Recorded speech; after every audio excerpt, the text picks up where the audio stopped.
Hey, worship leader, welcome back to the channel. Today I have with me Alex. How you doing, man? I'm doing great, Jimmy. Look, we're like almost twinsies. We both got black fuzzy jackets on. That's right. Yeah. Yes. It's a little chilly here in old North Carolina. Where are you from? Los Angeles, and it's cold for Los Angeles too. Is it? Yeah. I Yeah. think I hope the power doesn't go out because it was like thunderstorming earlier, and there's a tornado warning here. So we'll see what happens. But Wow, this could be like a really interesting YouTube video. yeah, hopefully. Anyways, Like Jimmy's last shot, he's like getting sucked out. that's right. Hopefully not. So we got to meet at a conference about a month ago, and got to catch up. And I was like, man, I loved your breakout. I went to your breakout, and then your you got to do a main session talk.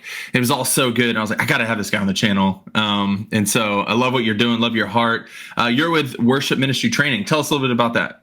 Thank you, Jimmy. Yeah, Worship Ministry Training. It's a podcast and a website. So if you're a podcast listener, go search Worship Ministry Training and binge the podcast because it's been for 8 years going now. But if you're looking for like more in-depth training, we have an online academy which has like 10 in-depth courses on set building, team building, musical excellence, running better rehearsals, group communication, like tons of courses. Like I think it's 30 hours of courses. We have team resource documents, like onboarding documents, audition process, team devos that you can use with your team every week. So my role is to provide everything you need to build a healthy worship ministry. That's what I try to do is like, I give you everything, the training and the tools, and then you can take it and implement it. Plus there's like coaching calls and, live monthly workshops. So anyway, worshipministrytraining.com would be the place to go. But that's a little bit about me. I'm also a worship leader, worship pastor like Jimmy, and just in the trenches with you guys. So it's an honor to serve alongside of wonderful people who are trying to point everyone to Jesus through music. That's right. Yes. And one of the things I want to say about you, since you're on here, is that you have a gift of being able to break things down really simply, and it's very easy to grasp. And so, like those breakout sessions I went to, I was just like, man, it's so good. And so yeah, go check it out. Go check out the academy, and you'll learn a lot. Maybe there's some videos on there about what we're going to talk about today, which is our topic of like team culture, how to build a healthy team culture. And I want to start off by asking you, this could go a million different directions, I guess, but what are some of the team culture values that are a priority for you specifically in your worship ministry? With my team? Yeah. So we have 7, if I can remember them all, hopefully. We are worshipers. So that has to be number 1. Like if you're on stage, but off stage, you're like sleeping around or drinking or whatever, like you are not a good fit for this team, and I know the crazy thing is I know, Jimmy, that there are teams where people turn a blind eye to that kind of behavior because they want the musical excellence, right? So that's the number 1 is we are worshipers. The second one is we are encouragers. So we're always trying to build each other up, and we're always trying to call up the next generation.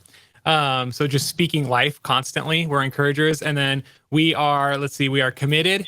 Meaning like you show up on time, you learn your parts, you do what is asked, you show up to the team meetings, because this is important stuff that we're doing. And then we are progressing, because I didn't want to say we are excellent, because excellence feels like a bar that you can hit, but progressing means every day you're trying to get a little bit better. So like the scale always keeps going up. And there's a few others, but I think that covers kind of, some of we are family, stuff like that. So yeah. Okay. Yeah, that's awesome. See, that you're already doing what I was talking about. Like some of these are values for me, but they're just breaking them down that simple. It's super helpful. So I think what would be helpful in this video is to like break down. We can just talk back and forth about how we take these values and implement them. So like for me, you just mentioned family. That's not the name I have for it for us.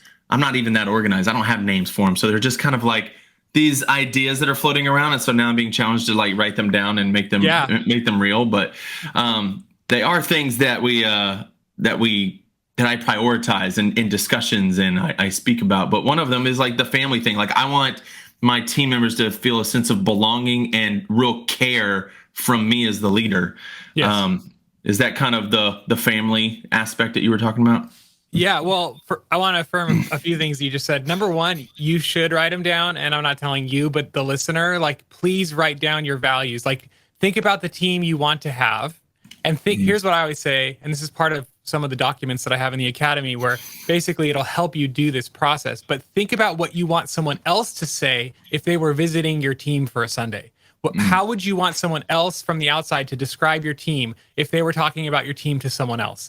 And if you can think about like, man, I want them, to say these things about us, you have to write those things down. And I love the just, we are this, we are that. So I would say define it, because you can't, you have to be able to communicate these values to your team clearly. If you don't communicate to your team clearly, they won't know what's expected of them. And if they don't know what's expected of them, they can't deliver that. And so, yeah, having it written down and having it constantly communicated is super important.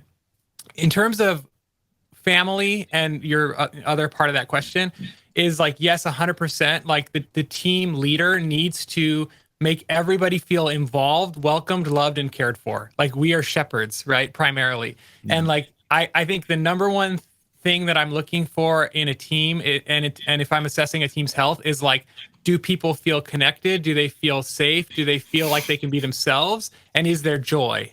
Is there joy and laughter? Because if there's joy and laughter, it means people feel safe and they feel like they belong. And it's our job as leaders to like go above and beyond to make people feel folded into the family. And like, if someone's standing in the corner of the room, like, and they just don't feel like they can talk, like it's your job to invite them to like get a little closer into the middle, or like, what do you think over there, Sally? I always use the name Sally for some reason, but like it's your job as the leader to make sure your whole team feels like they're part of the team. So yeah.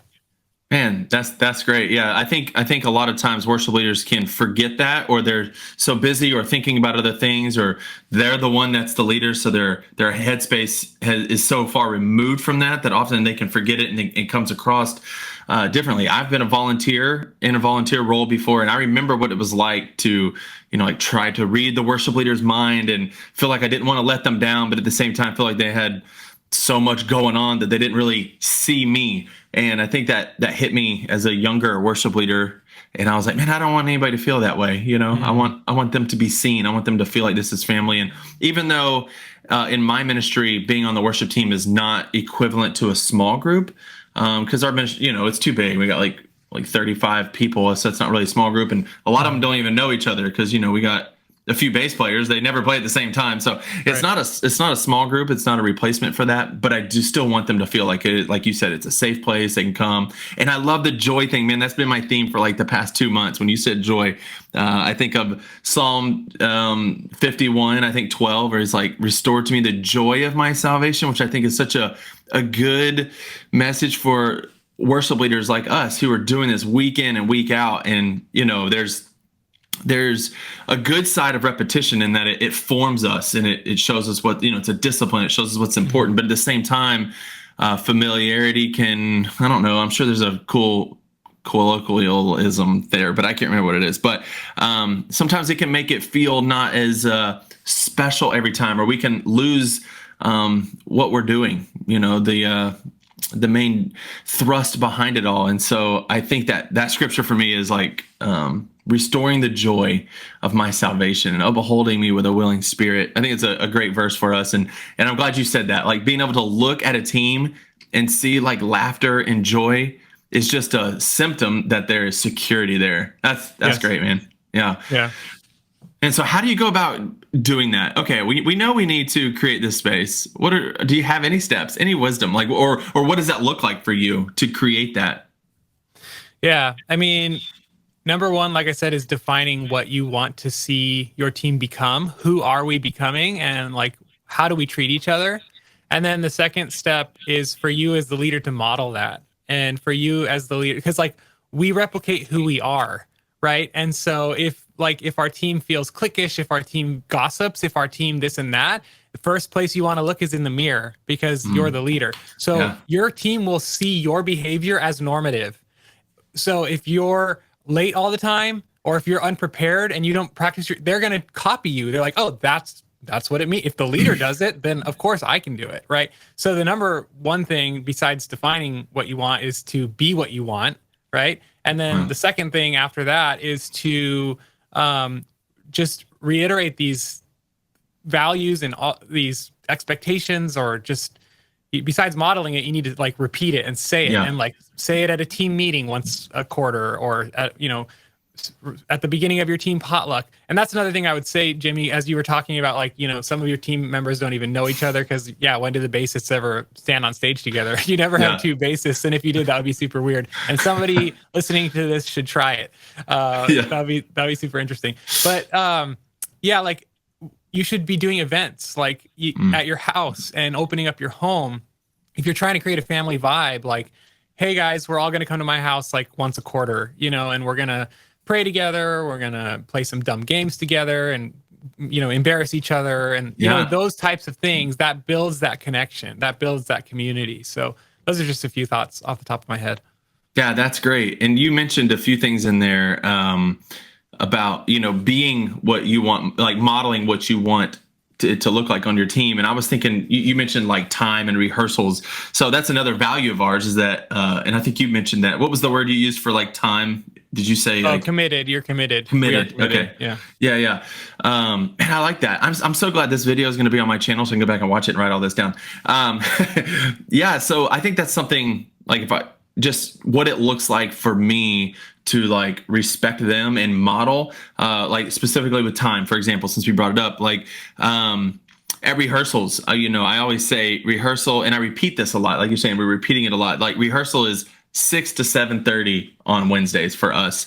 And I'm a lot more lenient on the start time, because I know people are coming from work, and we live in a busy city, and traffic. And but it starts with me valuing their time. So like, I think something else I've learned is that I remember going to rehearsals and it just taking forever, like they would just drag on and be like, okay, we're done. And, all this stuff. And I just like, we end at 7:30, whether we're done or not. And I say that up front, like, hey, well, I'll get you out on time. If we're not done, go home and practice, and we'll do a quick rehearsal Sunday morning, ready to go. But I let them know that I value their time, because, they came from work, they got to go home, and it's already a commitment to come out another night of the week. And so, I think modeling what you want from them, it really does help, and saying it. So like, that's one area where I'm following your rule book there, where like I not only model it, but I'm saying that I'm modeling it, like, not to try to show off, but I'm like, hey, I'm actually here to serve you.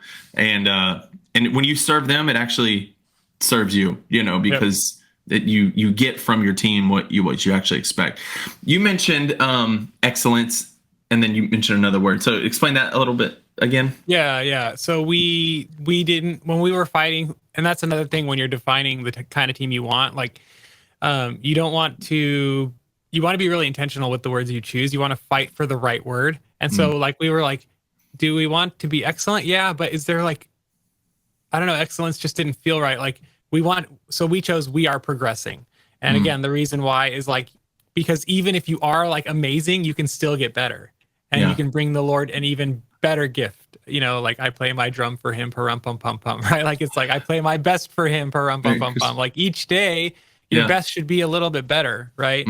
So that's, for us, that was our value. And we've seen a lot of progress, in the 6 years that I've been leading the team. Because it was, I'll be honest, when I came, it was a pretty hot mess musically. It was not good. And we're a large, when I came to my church, Jimmy, we were 10,000 people attendance. Wow. Our team only had 15 team members, which already tells you there's something wrong. Wow. And they weren't even that great. And hopefully no one of them are watching, but I kind of already told them that, like, hey guys, we really need to grow musically. But yeah, like it was rough. And so because of our value of, not excellence, but that we're getting better every week, I challenged them every week. And I would, be like, we got to simplify our parts. We got to listen to each other. We got to this, we got to that. We got to learn the parts. We got to this.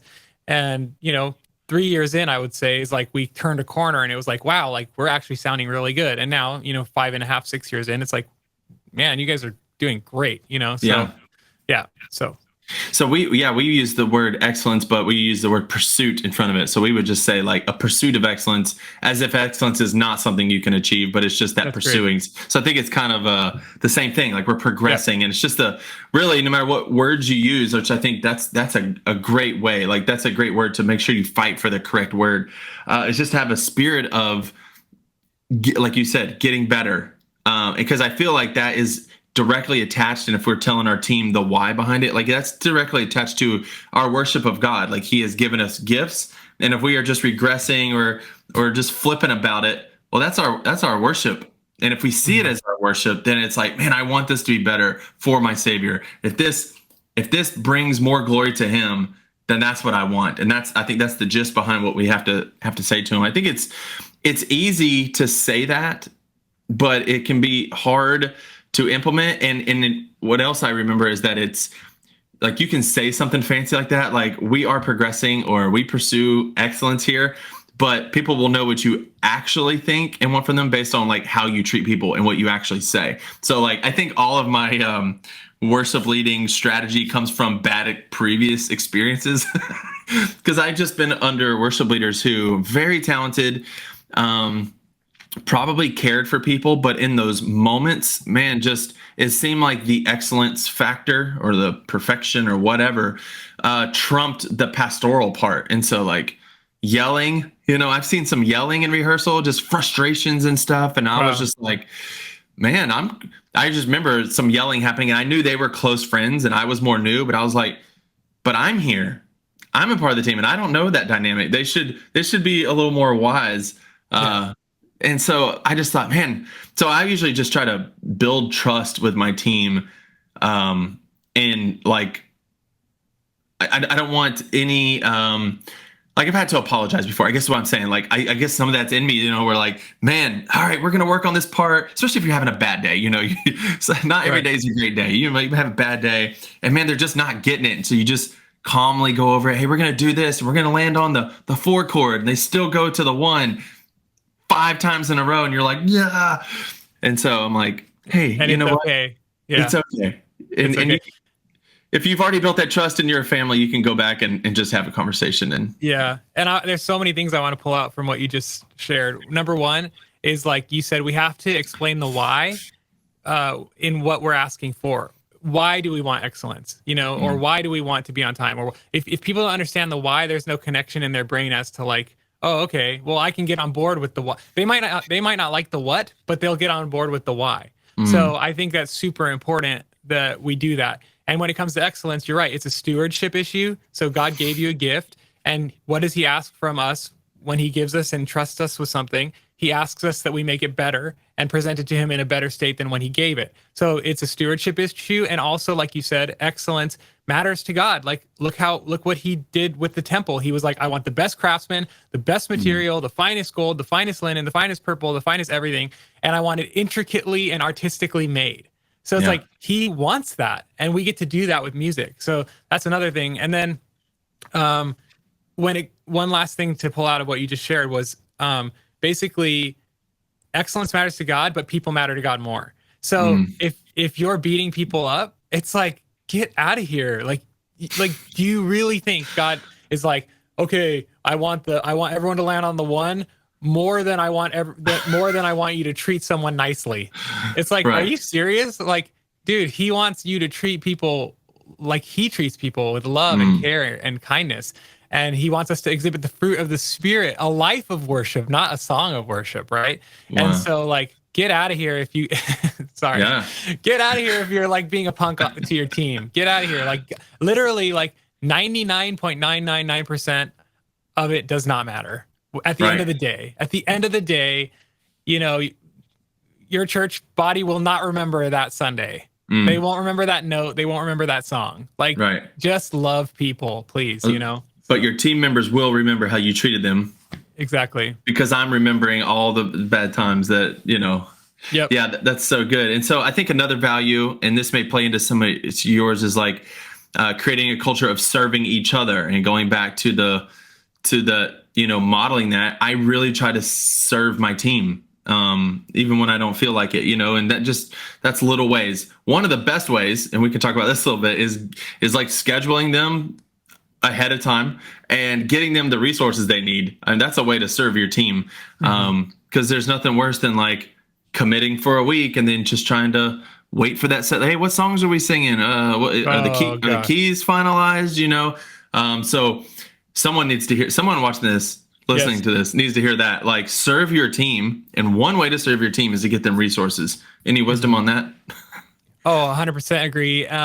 Yes, please, worship leaders, be organized. Please be timely. Like, first of all, a good leader is a consistent person. So be a consistent person, be reliable. Okay. Mm. And secondly, is yes, our job is to serve our team. And the way we serve our team is by giving them the resources they need with the time that they need to succeed. Your job is to help your team succeed. You do everything in your power. Give them good, clean chord charts. Give them MP3s in the correct keys. Give them resource YouTube links if you're using Planning Center. Just link it all up in the song.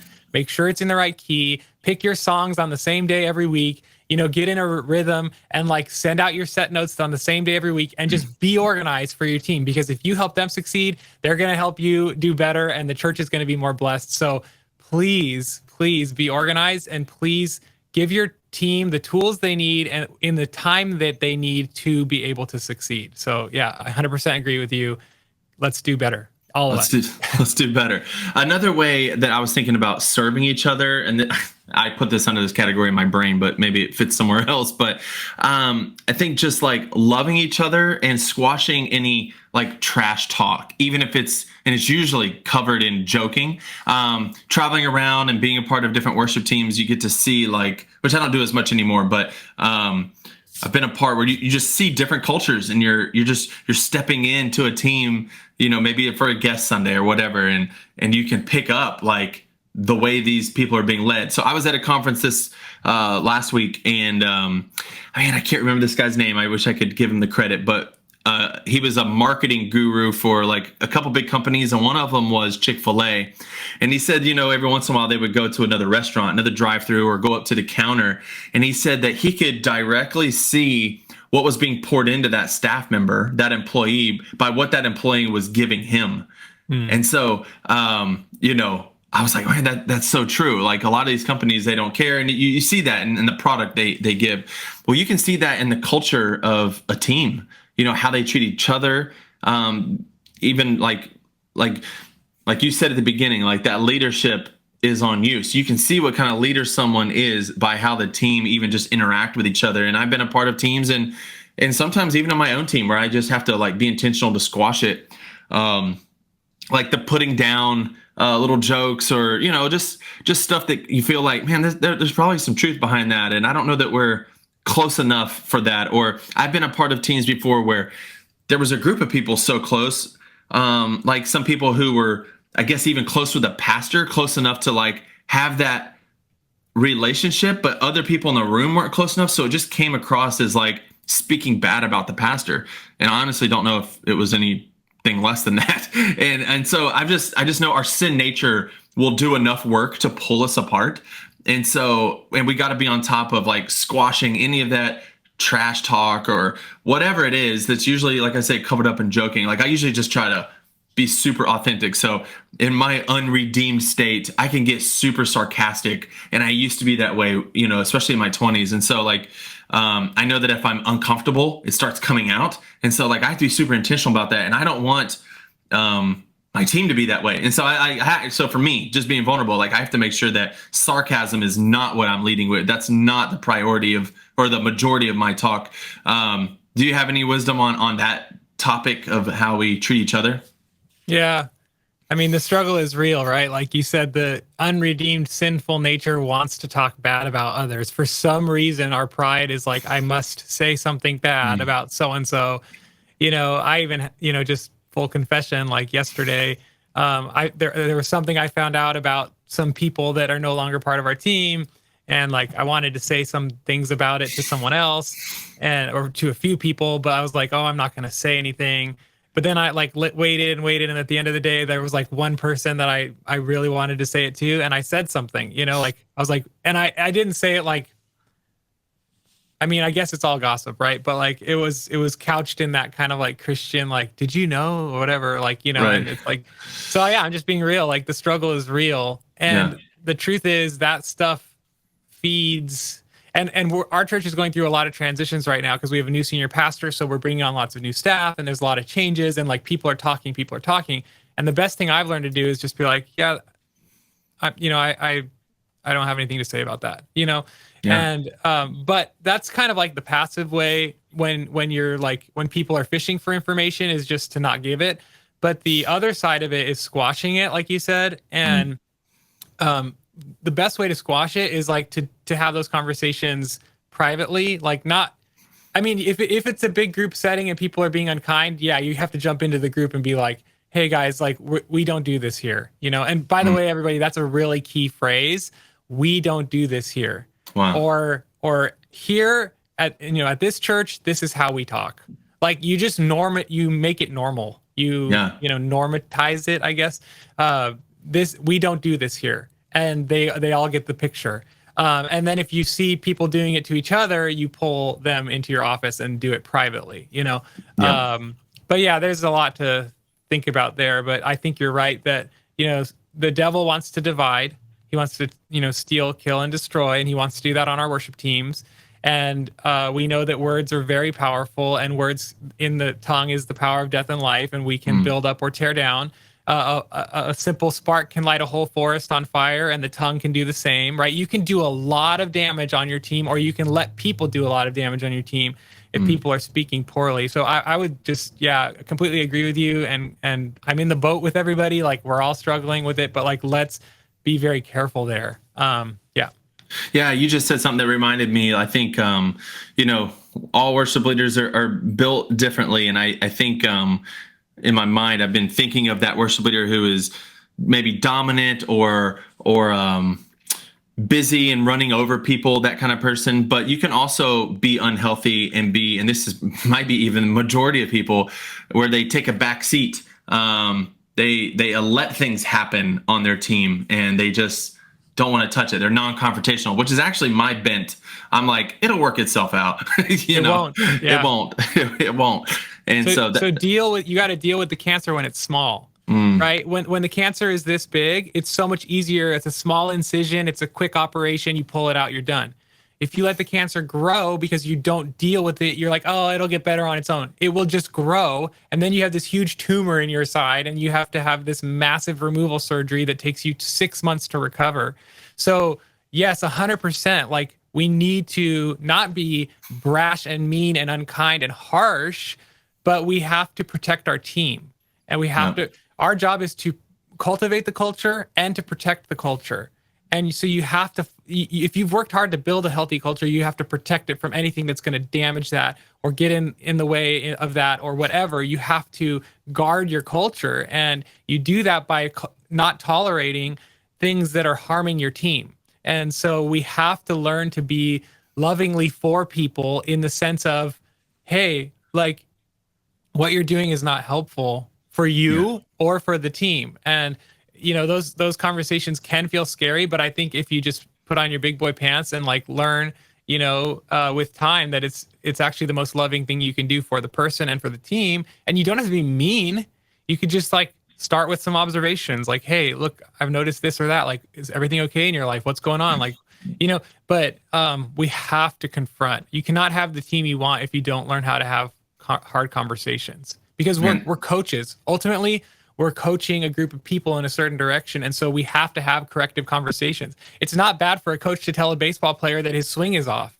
It's like, I don't play baseball, so I don't really know the analogy, but like, if you're swinging wrong, like, the coach's job is to help you correct it so you can do better. And our job is the same with our team. We're supposed to help our teams do better and help the individuals do better. And so it's totally normal part of a coach's job is to tell people what they need to improve, you know? And put yourself in the boat too, and be humble about it, and be like, you know, if you ever have feedback for me, like, let me know, because it's true. We all have blind spots. Yep. And you just said something that reminded me of what I was going to tell you at the conference.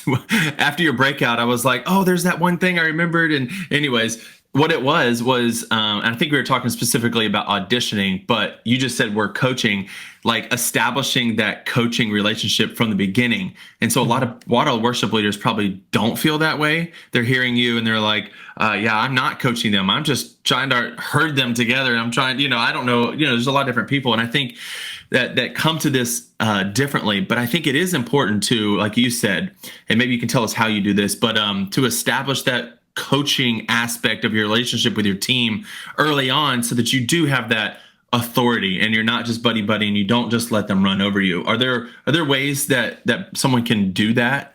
I mean, I have an easy answer, and then I have like the real answer. The easy answer is when you're onboarding a new team member, you just say, "Hey, we're really big on feedback here. Just want you to know that it's part of our culture." I'm going to be sharing things that I think you're doing really well at, and I'm also going to be sharing things that I want you to work on, because like the role God has given me here is to just help you grow in your gift set. And so I want to come alongside of you and help you grow in your gift set. So you establish that when they come on the team. So that's the easy answer. And that's true. That's what you should do. And everybody listening should do that. But the harder part of that is you don't want to be an authoritarian person with your team that you already have. So the best thing I can say is to, like I said, model it, be an example, basically be an example. And also, they should know just how much you are for them, and just how much you love them, and just how much you care about them. Because until they know that you care, they won't care what you have to say. Like, but if they know, like, Alex always thinks about me, he always prays for me, he always sends encouraging messages to me, he always is building me up, like, whatever he says, I'm going to listen to that. That's the harder answer. That's the real answer. Is like, you need to care so deeply about your people that they want to know what you think, and they want to listen to you. That's so good. And I think we've hit on so many things, and it just reminds me, and I kind of want to land the plane here, that some people look at the worship leader job and they just like, well, what do you do? Like, you just sing songs. And like, we've already just in this video, like, briefly skim the surface on all these different areas. And I want to say to worship leaders watching this, and you can maybe give some encouragement too, like, God has you where he wants you, and he's gifted you with everything you need. That doesn't mean we don't keep growing, but you are where you are for a reason, to serve him, serve the kingdom, and serve those people. And so, our position is unique in that it can get super technical with like ProPresenter and Ableton and, program heavy. And then it's mixed with artistry of music and maybe visuals and sound design. And then at the same time, we're like managers and coaches, and then we're also employees, and there's just so much that goes in this job that need to be excellent, or need to at least be pursuing excellence or progressing. And so I just want to give a word of encouragement. Like, it can at times seem overwhelming, but you got this. You can do it. Any last words of encouragement, Alex? Yeah, I would just agree that God didn't make a mistake when he chose you. You are not fully baked. Neither am I. Neither is Jimmy. But you are the person God chose. So keep pursuing growth. It's good that you found Jimmy and you're on his channel, and there's a bunch of other worship people who want to encourage you as well. So find the people you resonate with and dive in and like get plugged in with their communities, and just know that you're not alone. And obviously the Lord is with you too, but so are guys like Jimmy and me and other wonderful people like that. So keep going. Awesome. Well, like I said, we scratched the surface of a bunch of different topics, and maybe some of you are like, hey, I wish I had some training on this. Well, good news, there is a resource, and I think you can get in relatively risk-free. Isn't that correct? Can you tell them about that? Yeah, thanks. They can check out the Academy for $1 for 15 days. That'll give you full access to play around, see if it's right for you. You can go to worshipministrytraining.com and just put your $1 in and join the Academy and take as many courses as you can in those 15 days. And if you still love it at the end, then stick around. But yeah, just want to be helpful, be a resource. There's a lot of free resources on the website, worshipministrytraining.com/resources, or just click the free resources tab. But yeah, would love to encourage you however I can. Awesome, man. Well, thanks for coming on the channel. Thank you guys for watching. Give a like, comment down below what you want to see more of, what your biggest struggle is as a worship leader in team culture building. Maybe we can respond and give some advice, some coaching there. Thanks, Alex, for being on here, man. Thanks, Jimmy. All right, see y'all.